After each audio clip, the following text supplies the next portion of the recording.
Okay, so I want you to just imagine something for a second. You're lying on a floor. It's cold. It's made of this rough stone. Hmm. And you are thousands of miles from anywhere you've ever called home. It's dark. You can hear the ocean, but it doesn't sound right. It sounds angry. It's like it's arguing with the rocks. And you realize that even the water doesn't know who you are. Exactly. That sinking feeling. That's a terrifying kind of isolation. I mean, it goes so far beyond just being lonely. It's Yeah. like an erasure of your own self. When the world itself doesn't recognize you, are you even there? It's a void. And that is the central question we're wrestling with today. We are doing a depth dive into this really incredible piece of writing. It's called Ballad in Exile, Ehelepola's Night by Weerathunga W. Nimol. Right. And the person on that cold floor, that's Ehelepola Nilame. And a huge figure in Sri Lankan history. A prime minister, an Adigar who was stripped of everything, his titles, his family, his whole life. But what's so gripping about Neil's poem, and why I'm so glad we're unpacking it, is that it completely ignores the politics. Yeah, it does. It doesn't care about the dates or the treaties or the British occupation in that, like, textbook way. It just zooms all the way in, Yeah. right into the mind of a man in a box. It's not a history lesson at all. It's a sensory experience. We're talking about how a person can be physically locked in a cell, totally immobilized, but still manage to keep an entire country alive inside their chest. The country inside the heart. It's such a brilliant paradox. So our mission today is to really get into this poem. We want to look at how Nomal uses these unbelievably vivid sensory details to explore the whole philosophy of resistance. Like, how do you fight back when you literally can't move? And how does a personal tragedy become a national legend? Right. And maybe the biggest question, how does memory work? Not just as, looking back fondly, but as an actual survival tool. Because in this poem, that's what's keeping him alive. It is. It's all he has. Okay, so let's start with the setting, because the poem builds this geography of loss right from the first line. We're in Mauritius. And for anyone who doesn't know, Mauritius is this island way out in the Indian Ocean, a huge distance from Sri Lanka. And in the early 1800s, this wasn't a tourist spot.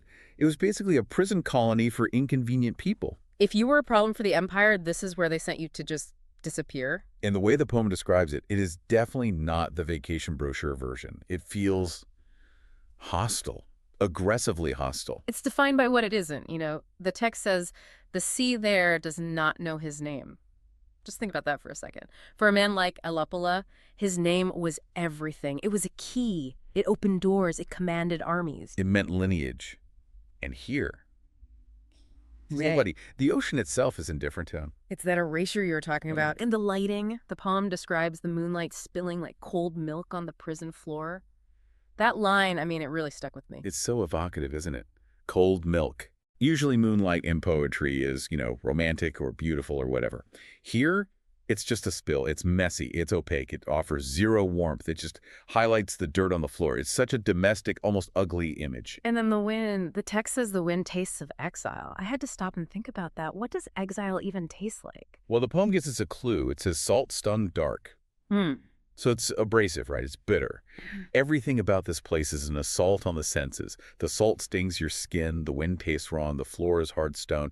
It's a constant physical reminder that you are not home. Your body knows it's in the wrong place. Exactly. But then, and this is where the poem does this incredible, cinematic smash cut. We leave the prison. His body's there, but his mind goes straight back to Candy. And the contrast is just explosive. It's the difference between death and life. Mauritius is cold stone and silence.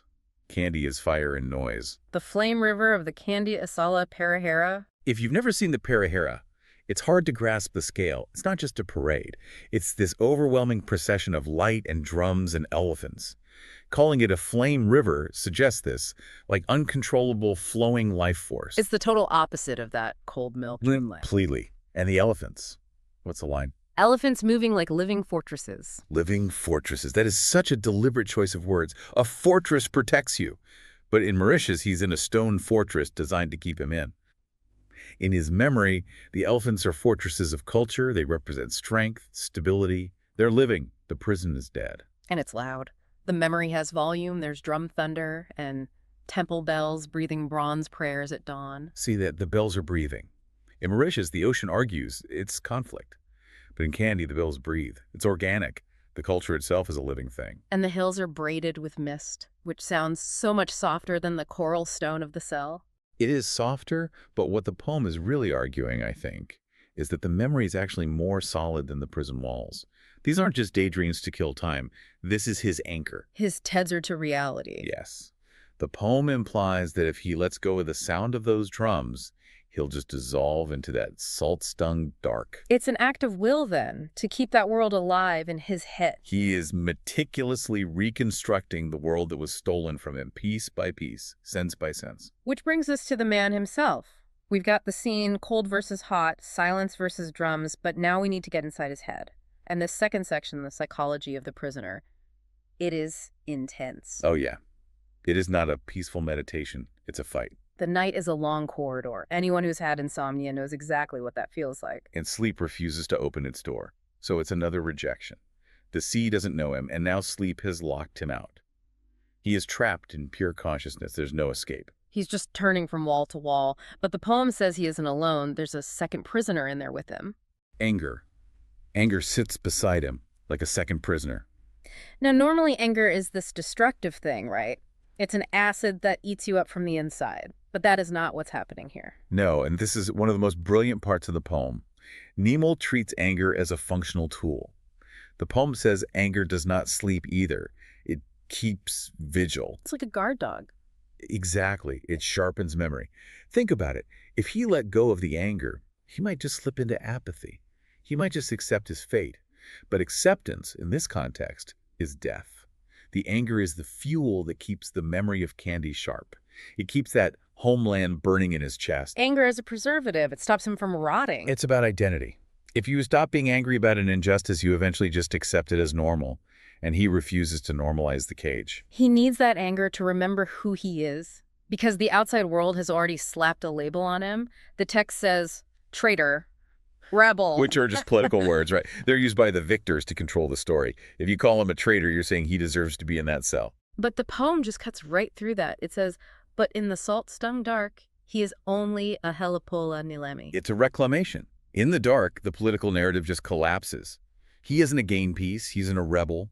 He's a man. It centers his humanity above everything else. And that humanity leads us to what I think is the real pivot point of the whole poem. This section we're calling the prayer for sovereignty, because he starts whispering. And this is where the poem just completely subverts the usual prisoner in the tower story.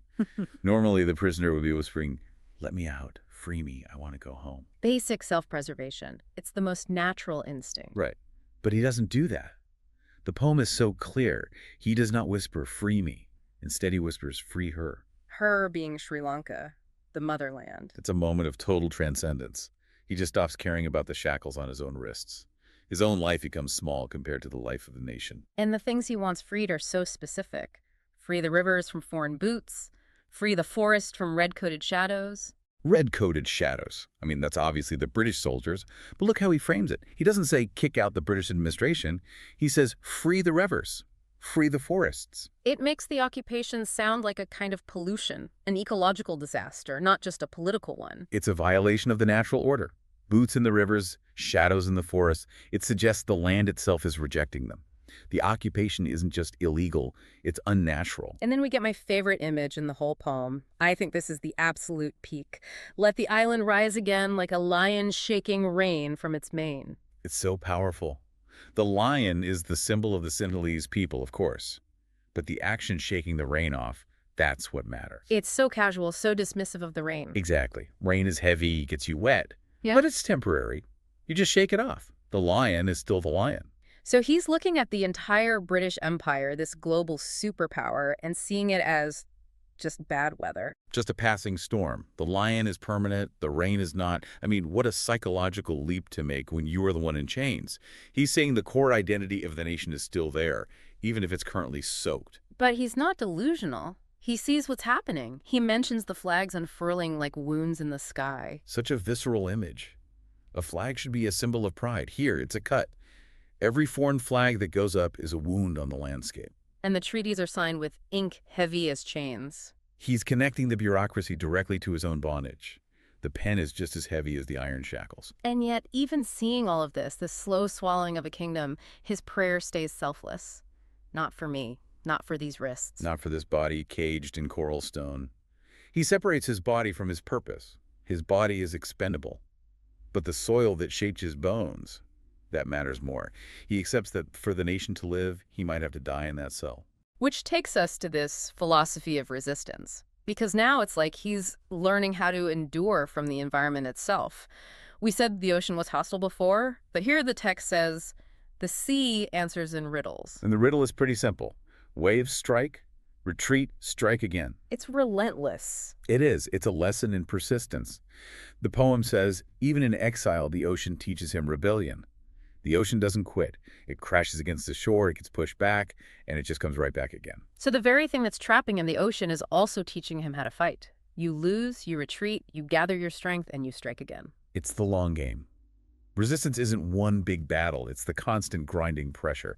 And this leads to the central thesis of the whole poem, the one line that sums it all up.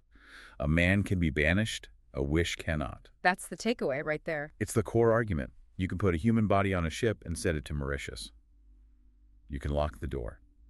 But a wish, an idea, the desire for freedom, those things have no physical address. You can't arrest them. A country inside the heart has no prison walls. That's the ultimate act of defiance.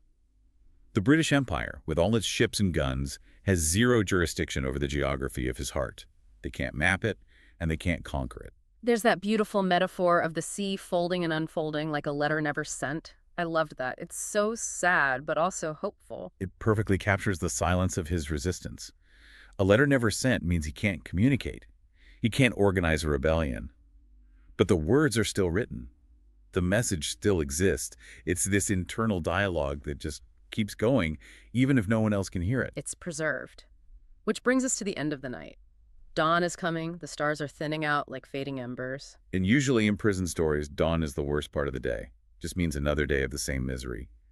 But here, the tone shifts. He closes his eyes. But the text is very specific. Not in surrender, in promise. That distinction is everything. Surrender is giving up. Promise is a contract with the future. He's making a pact. And then we see this almost alchemical transformation happen in the final lines. Anger turns into vow, vow turns into legend, and legend turns into the quiet seed of freedom. Which is how history actually works, right? It starts with a raw emotion, anger, that hardens into a commitment, a vow. Over time, that commitment becomes a story people tell, a legend. And that story plants an idea, a seed, in the next generation. So by just sitting there, by refusing to break, by refusing to beg for himself, he's actually planting the seed for a future independence. Exactly. He realizes that somewhere beyond that dark horizon, Sri Lanka waits. It's a game of patience. He knows today is lost. He's fighting for 50 years from now, 100 years from now. It's like that idea of wait and hope, but it feels bigger than that. It's a similar energy, but the hope here is collective, not personal. The paradox is finally resolved. The prisoner creates future freedom through his endurance in the present. If he breaks, the legend breaks. If he endures, the legend grows. He's not tragic because he lost. He's heroic because he held the line inside his own mind. He kept the candle burning in a hurricane. That's it. He just refused to let the flame go out. Wow. Well, this has been a heavy one, but I think a really important one.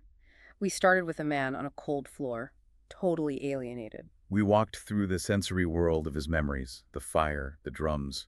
We saw him use anger as a tool to keep himself sharp. We watched him make that selfless choice. To pray for the land, not for himself. To say, free her, not free me. And in the end, we saw him transform. He becomes a legend, a quiet seed. It really just hammers home that memory is the ultimate form of resistance. If you remember who you are and where you come from, you can't be fully conquered. They can take the land, but they can't take the memory of the land from your head. It makes you wonder, doesn't it? How many freedoms we all enjoy today that started just like this, in a cell, in silence, with just one person refusing to let that light go out. That's usually where the real work gets done, in the dark, before the dawn. So here's a thought to carry with you. We all have walls, maybe not made of coral stone, maybe not in Mauritius, but we all have things that trap us. The poem suggests there is a country inside the heart that no wall can touch. So, what's in your country? What is the wish inside you that can't be banished? Because as long as you hold on to that, you're free. A powerful question to end on. That's it for this deep dive. Thanks for listening to The Ocean with us. Until next time.